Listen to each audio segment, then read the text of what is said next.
di video berjumpa lagi dengan aku Andri dan sekarang ditemani saya Agnes. Ya jadi aku itu libur cuma 2 hari. Jadi hari ini sama besok. Jadi tadi pagi-pagi jam 8 tuh aku Libur. Jalan dari Baltimore, Maryland. Jadi Udah balik ke Maryland. Ya aku kerja di Maryland sekarang. Oke. Ya dan tadi itu sekitar 3,5 jam naik bis ke sini, terus habis itu jalan sebentar. Terus sekarang kita berada di Times Square. Times Square. Tapi Times Square-nya lagi sepi, guys. Iya, lagi sepi nih. Nggak kayak biasa. Jadi kayaknya sih ada construction atau apa ya? Kayaknya. Ya, tapi kalau malam tuh lumayan bagus juga kok. Ini bagus juga nih malam. Memang kayaknya memang harus malam sih kalau ke Times Square. Oh iya ya. Kalau siang tadi kita nggak bisa lihat lampu-lampu billboard nih. Iya. Jadi ya yang terkenal ya cuma lampu sama orang-orang banyak aja sih. Iya. Sebenarnya kayak gini doang ya. Kalau kita kebiasaan kesini ya. Billboard raksasa. Iya. Wow, gitu kan iklan-iklan gitu. Kita kesini cuma lihat iklan berarti. Iya bener. Oh ya, jadi ngomong-ngomong, dulu kita kan ngobrol-ngobrol sama Agnes itu mau bahas waktu Agnes dulu kerja di restoran kan? Sekarang masih kerja di restoran tapi part time. Part time apa? Kerja di restorannya part-time ya? Part-time, tapi sekarang udah punya kerjaan lain yang full time di dental office. Dental office. Nah, ya. Itu gimana sih ceritanya dulu kok bisa kerja di dental office di Amerika gitu? Gimana ceritanya ya? Ya. Sebenarnya ya awal nyampe ke Amerika itu sempat kerja di dental office juga sih 1 minggu. Cuma karena nggak ada experience, dia cuma kasih jadwalnya itu cuma 1 hari. Okay. Jadi nggak cukup. Akhirnya saya pilih kerjaan yang full day, dapatnya kerjaan restoran, makanya full day di restoran. Karena masih baru-baru di Amerika, jadi masih ngumpulin duit ya. Ya. Nah, udah 2 tahun di Amerika, otomatis udah lumayan ada tabungan lah gitu. Ya. Terus tiba-tiba ada yang posting lagi nyari. Dulu itu kerja di dental office-nya tuh bukan jadi dental asistennya, bukan jadi asisten dokter giginya, tapi jadi front desk doang. Jadi ya cuma bagian telepon insuran, bikin schedule pasien, cuma gitu-gitu doang. Belum yang megang pasien, belum yang bantuin dokter megang pasiennya, itu belum. Nah, kemarin itu karena nggak tahu ya, gabut nyari-nyari di Facebook, tiba-tiba ada yang posting, ownernya posting katanya lagi nyari dental assistant dan nggak apa-apa, no experience katanya gitu. Iya, dia bilang no, it's okay, no experience, we will training katanya gitu. Jadi dia boleh yang, karena kebetulan dental assistant dia yang lama itu, ntar ada sirin, boleh? Ini bagus kok. Oke.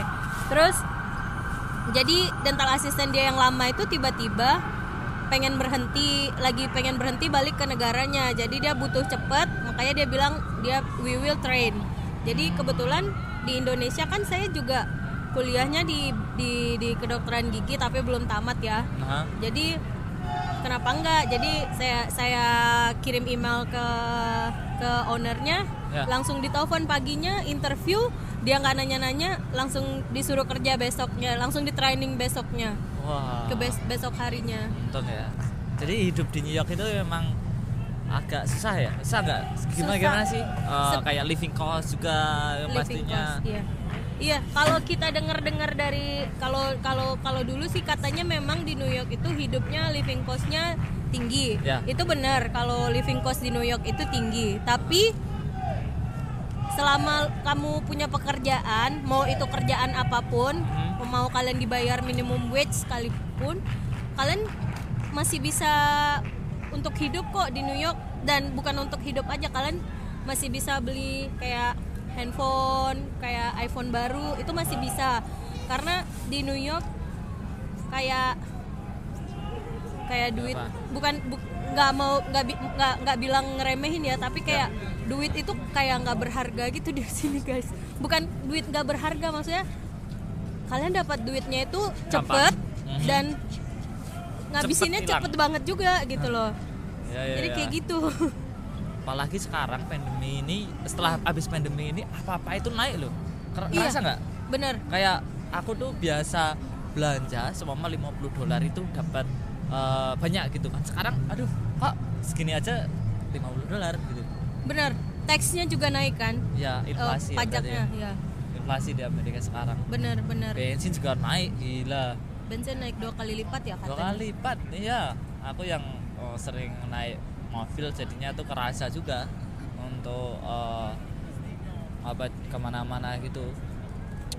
Yang kalau misalnya buat untuk traveling ke Amerika, kalau kalian misalnya kalian cuma traveling, memang untuk traveling di New York itu memang kalian pasti kalian bakal mikir semuanya mahal karena kalian nggak kerja di sini. Tapi begitu kalian udah bekerja di sini, walaupun itu minimum wage, kalian nggak bakal mikir ini kok mahal banget, nggak bakalan kayak gitu lagi gitu. Jadi kayak seimbang lah. Di sini biaya hidup tinggi, penghasilan pun lumayan gitu. Benar. Ya.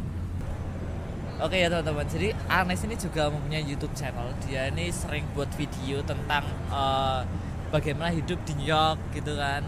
Terus jalan-jalan gitu di New York sini. Cara itu cari kerja. Cara cari kerja. Nama channelnya apa? Panjang banget. Hah? Nama channelnya Future First Lady of Indonesia. Oke, tak breakdown. Soalnya aku aja susah. Lagi mikirin nama yang pendek, yang gampang diingat, tapi masih belum. Ini channel YouTube yang baru guys, karena yang dulu udah pernah bikin channel YouTube dengan nama yang sama, tapi kayak ada bermasalah gitu di akunnya. Jadi makanya saya bikin YouTube yang baru dengan nama yang sama gitu. Tapi baru dah pokoknya, nanti kalian klik di deskripsi Andri aja.